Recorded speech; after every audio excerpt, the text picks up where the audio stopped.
சென்னை அண்ணா அறிவாலயத்தில் திமுக துணை பொதுச் செயலாளர் கனிமொழி தலைமையிலான தேர்தல் அறிக்கை தயாரிக்கும் குழு கருத்து கேட்பு கூட்டம் நடத்துகிறது.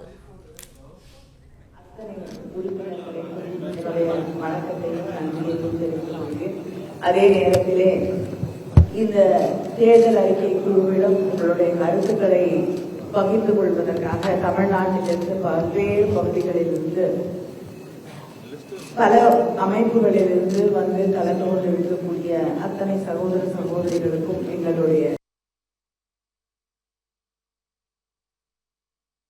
நம்முடைய முதலமைச்சர் தளபதி அவர்கள் அறிவுறுத்தலின்படி மக்களுடைய கருத்துக்களை உள்வாங்கி மக்களுடைய கோரிக்கைகளை உணர்ந்து அவர்களுடைய தேர்தல் அறிக்கையாக இந்த தேர்தல் அறிக்கை தயாரிக்கப்பட வேண்டும் என்று எங்களை எல்லாம் பணித்திருக்கிறார்கள்.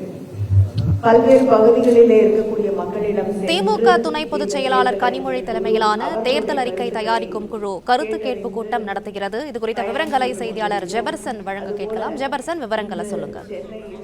வரக்கூடிய சட்டமன்ற தேர்தலை எதிர்கொள்ளும் விதமாக திமுகவில் கருத்து கேட்பு, அதாவது தேர்தல் அறிக்கை தயாரிக்கக்கூடிய குழு அமைக்கப்பட்டிருக்கிறது.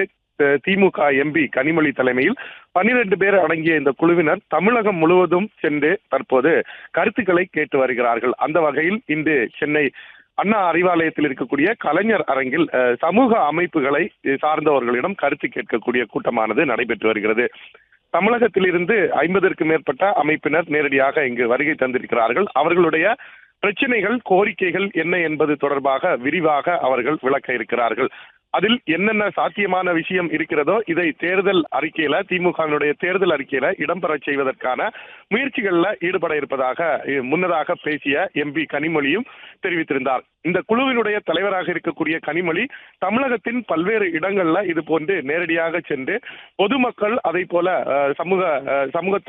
சமூகத்தில் இருக்கக்கூடிய பல்வேறு பிரச்சனைகள், அந்தந்த தொகுதிக்கு தேவையான விஷயங்கள் என்ன என்பது தொடர்பாக தொழில்துறை வல்லுநர்கள் என பலரை சந்தித்து இந்த கருத்து கேட்பு கூட்டமானது தொடர்ச்சியாக நடைபெற்று வருகிறது.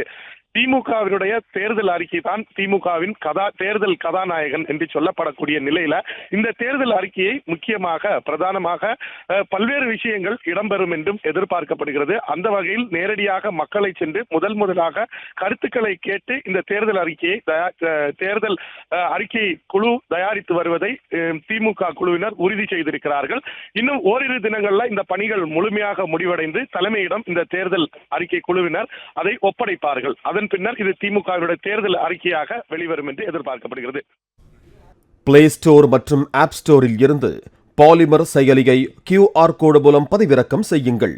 செய்திகளை உடனுக்குடன் பெறுங்கள்.